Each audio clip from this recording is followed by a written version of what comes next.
And last year, 30 of us were at the Olympic Club, taking care of the golf course. Not playing golf, taking care of the golf course, right? Mm-hmm. Who's that? Let's see. Yeah, watch this. She has a lot of pink on. Yeah, she had a lot of pink on, you're right. Wow. Mm-hmm. How good was that? Right? So we had a front row seat. We call it Breaking the Grass Ceiling.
Noelle Popoli, Assistant Superintendent, and I've been working at the Olympic Club since July.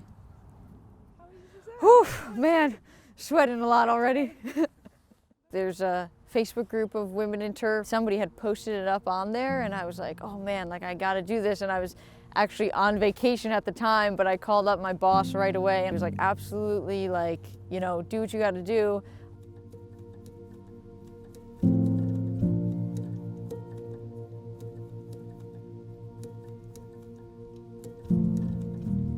I had been in the turf industry 3 or 4 years at that point, and besides one horticulturist at one of the golf courses I've been at, I was always the only female. So just the idea that they were trying to bring together all these women, I thought it was a cool idea, and it'd be interesting to finally see some more familiar looking faces out on the course.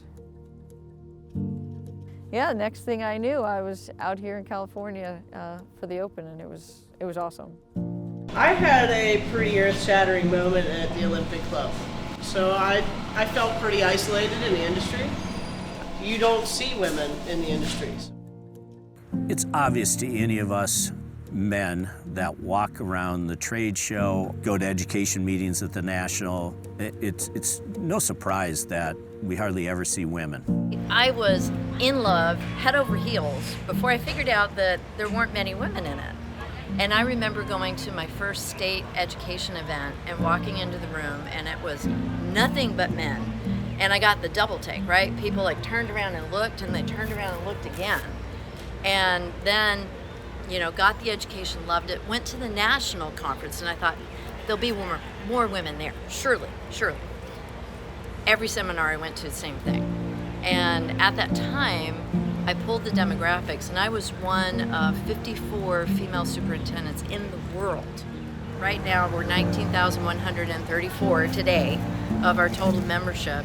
There are 398 women. So it's a very small percentage. And even though I knew we had until 21, you know, there was quite a few years, but pretty soon in my head, you start thinking of all the logistics and volunteers and what your needs are. So after talking to the agronomists, staff from the USGA, find out how many volunteers we would need, I started thinking about, you know, how cool would it be to have as many women as I could on the volunteer team for the golf maintenance. I mean, full credit to Troy. There were a lot of hoops to jump through. It wasn't as easy as just, you know, getting everyone out here. But not only did he have getting the course ready for a major championship, our very first U.S. Women's Open at Olympic Club. But he put this on his own shoulders to make sure that, you know, all these women were able to come out here, made sure that they felt welcome and had a lot of great opportunities to take advantage of while they made the trip out here.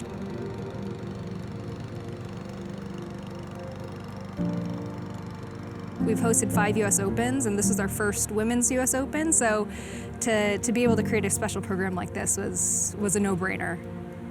I knew I wanted a partner, and I knew Kimberly Gard extremely well, good friends. How many hours of sleep are you getting a night? Oh, not much. But you know, you kind of run on, I don't know, I'd say adrenaline. It's just joy, you know, and so you figure, that's okay. I can sleep when I get home. So Troy Flanagan, he had approached me saying, I'm hosting the Women's Open and I would really love to have women volunteers. And so he had just asked if I could help him with gathering some names.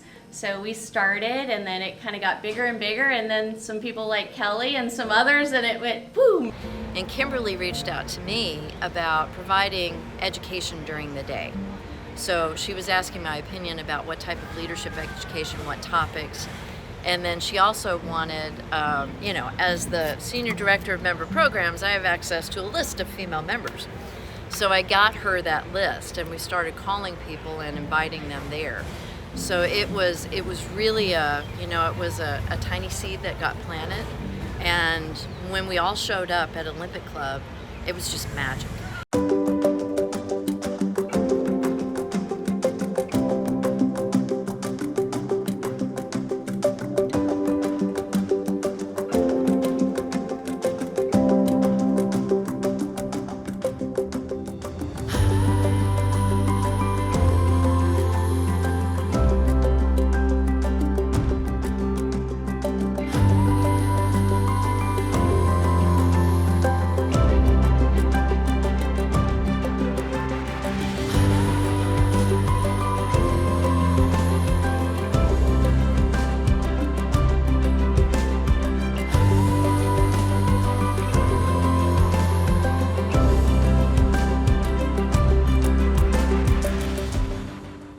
I talked to Kimberly and I said, you know, I came to you with this idea, would you mind having another partner? Obviously Rainbird and Syngenta are two totally different spectrums on what they do.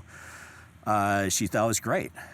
Just wanted to say kudos to Rainbird because they actually picked up the tab on bringing all the women last year as well as this year. Also, thank you, But in my mind, it just made a lot of sense, the networking and being able to talk about different problems or different struggles, different barriers amongst themselves instead of, you know, just being secluded.